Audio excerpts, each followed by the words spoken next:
क्या है धूप होता है? ये दबाने से डिप्रेशन कम होता है ना, तो हम लोग डिप्रेशन में इसलिए लेना पड़ रहा है। चाकरी नहीं घुस रहा है, चाकरी नहीं घुस रहा है। मैं हमको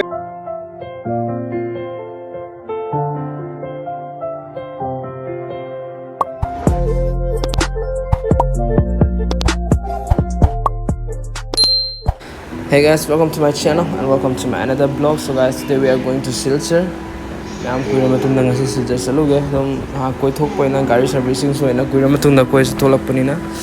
Yum na dum phamjan na lebe se wasalak pa ta do na si se koi thok na dum koi rusi myam. तो बहुत दिन बाद हम लोग घर से ऐसे ही घूमने के निकले, तो फिर लेट्स सी कैसा होता है। Hello guys, sini lagi. Bisa jauh tu deh. Ang ngi sana po tulay ma'am.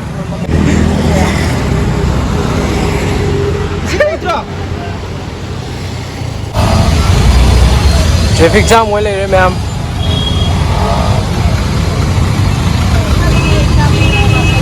हमको ये हो जी दो कोई हम बे परफ्यूम होना बॉडी स्प्रे अदु होना ले रहे जुडियो दे संगा जी ओके एक मिनट से ma'am. Holy guys, so now we are buying some kind of pujagi गाँव लगी इधर है राहुल लाइस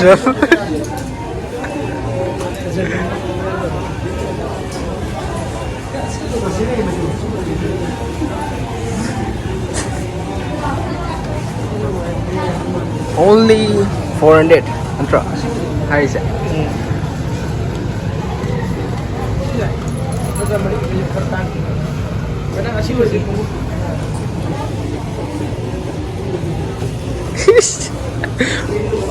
Maya ka tusan na ji.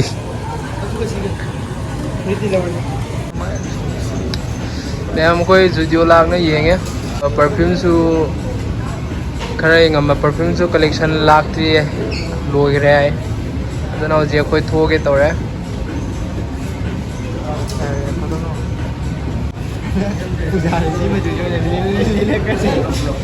पूजा असी बचूजे लीलकनी है मैम अम खल जुडियो याम मनम नुंगसिये सिजे किरंगा लइरे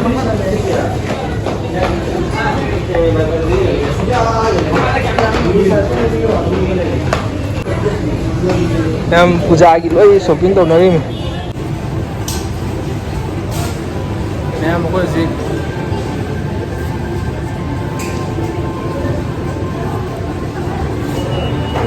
हो गए लगे एलाइस बिल पे तौरी अदो थोगा मैम यहां लगे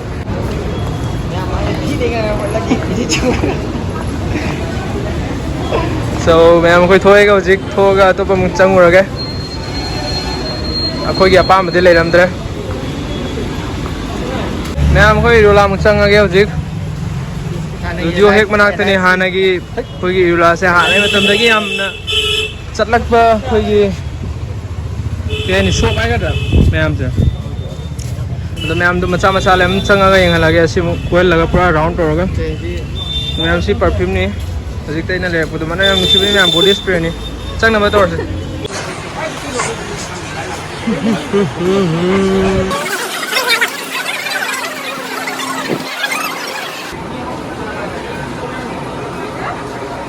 आने की मैतम तो निंगसिंग है कैसे बोलो भैया? भैया ले लिया मैम थी नंबर हमसे नमी असीना एग्जिट थोफम ने ओए ओए ओए ने फुइदंग जिंग दुई मिने फुइदंग जिंग सेमता 13 नहीं तो ऐडी सिवे हापनी है कइना से कंगे आर्मी नि आर्मी मैम सी थोमनै संगमम नि सिदे थोफम नि मैम नाचो ममनी खक येंगे अदुगा अतै दि येंगस्ते पोलो टी शर्ट की थी पनी दो दादा ऑटो लागिनी दादा अदो फंगक्त्रि देना मैम जे ममांग आखला मुजिंग से मैम जर्सी अमनी खक जेंगे दुगा येंग सी मखा लेपुने क्या है धूप होता है ये दबाने से डिप्रेशन कम होता है ना, तो हम लोग डिप्रेशन में इसलिए लेना पड़ रहा है। चाकरी नहीं घुस रहा है चाकरी नहीं घुस रहा है मैं हम कोई सी लौरे ये ले का लौरे अदुगा फुटबॉल सानाबे मुंजा अमा लौरे अदई जर्सी अमा लौरे mana ini namanya bol kau udah duit main yang jangan tadi mau jual lele pes हम जा रहे थे इसी से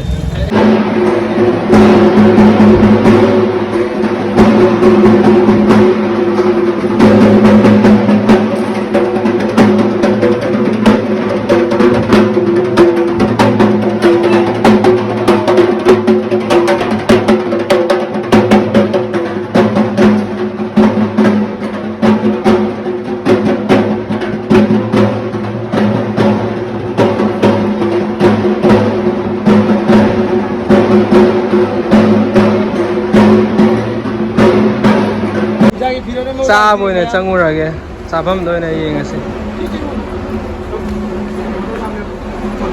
फोटो फ्रेम में लगो जगह ये तो एक जीरो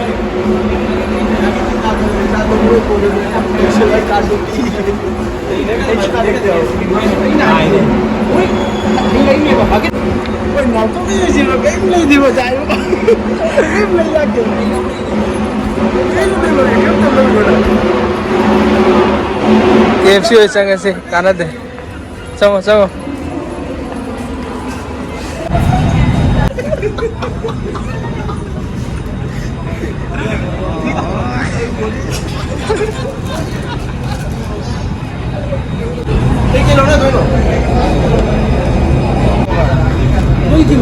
कोई टोटल बिल टोटल बिल से ले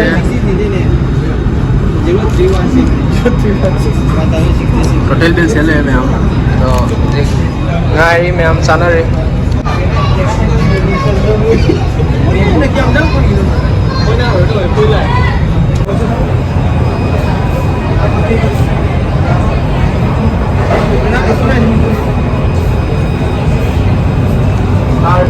लाम बनो लोरे में हम साना बतौर से कैनोम साबम द आता उनसन से गाड़ी जिपोदी लाक्ट्री अदुगा लाकांदा चारसी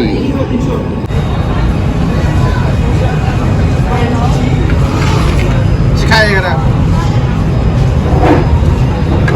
मैं हम तुम चाबे से जेंगसी नहीं चाबे तो साइड तो करी कोपी था लो ये अखोई सिने पुक थंगदा मादे अमुका अखोई थोगा साउनी में पान मैं हम चाचा ये हाता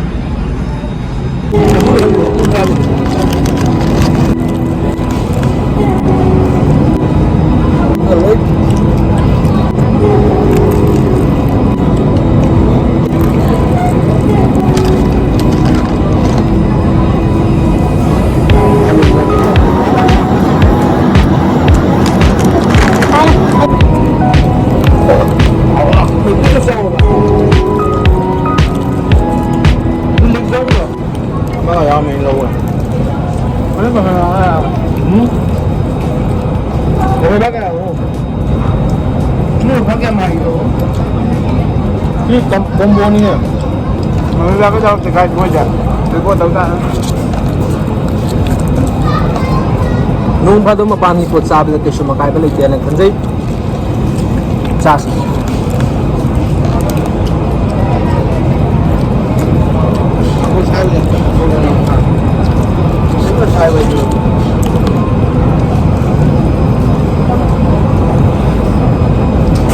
Mino budak. Ah ni gayam dah.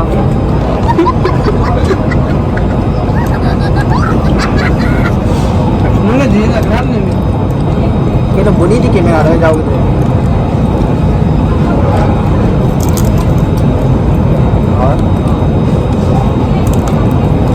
baru kalau Mana nak kami malu tu sangat. Dah macam tu.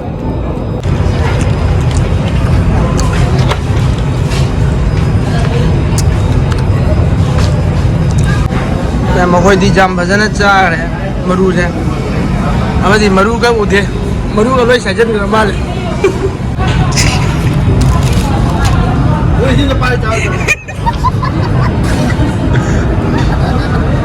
A few moments later. ไปเย็นต้องไปเจ้าสิแม่กระน้ำปุกถันนั่นเดี๋ยวปุกซอบวันนี้ก็อีกินเอาจริงๆปุกจุกระน้ำถันนั่นเดี๋ยวกูแต่มาไม่ได้ตีแล้วก็พัฒนาแบบโปรเจกต์ก็ยิงเงี้ยให้ตัวนั้นแม่ยิงมาสังไงอาทิตย์ไปคุยดียิงอะไรไม่พัฒนาแบบมีกี่นี่ยิงด้วยใช่ไหมเอาไล่ซ้ำกี่ไปเบียดจุดพิทัยมาจ้าถอยจุดลอยตัวแกคมนิ่งไกลมาบอกตัวกูซีบุกดิฉันแม่สินะอินโดเลคา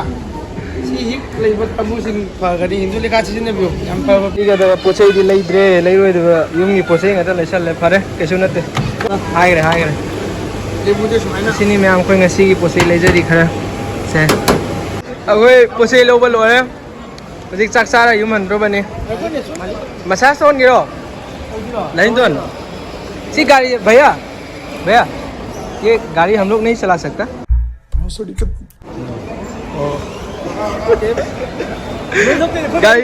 गाड़ी थोड़ा जाते है कोई गाड़ी मखा लेंगे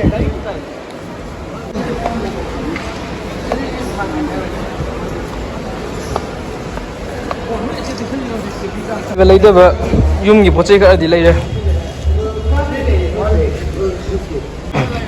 ꯍꯣꯇꯦꯜ ꯃꯥ ꯀꯥꯂꯤ ꯃꯌꯥꯝ ꯆꯥꯕ ꯆꯪꯉꯨꯔꯁꯤꯕꯣ ꯄꯣꯠ ꯆꯩ ꯂꯩꯕ ꯂꯩꯗꯕ ꯆꯥꯔꯒ ꯂꯣꯏꯔꯦ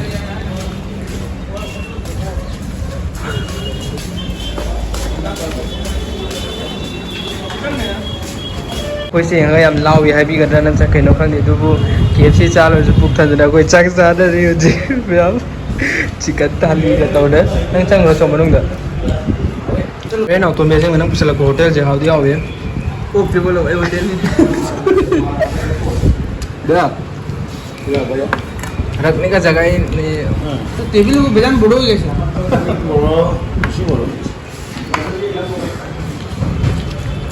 कटरा कनु को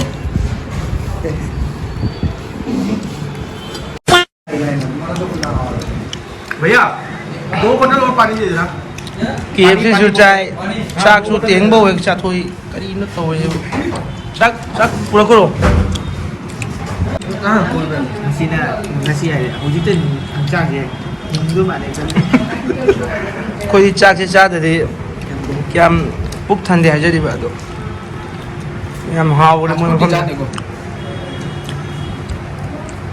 ट्रैवल चले रिश्वे थोने कोई मखाना हम जंगल के कोई चाल ना मुझे हल लगे तो कोई फ्यूचर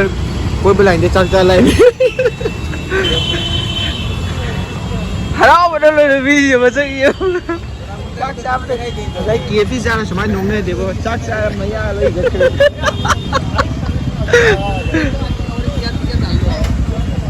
मैम हन्नबे तो सी दीदी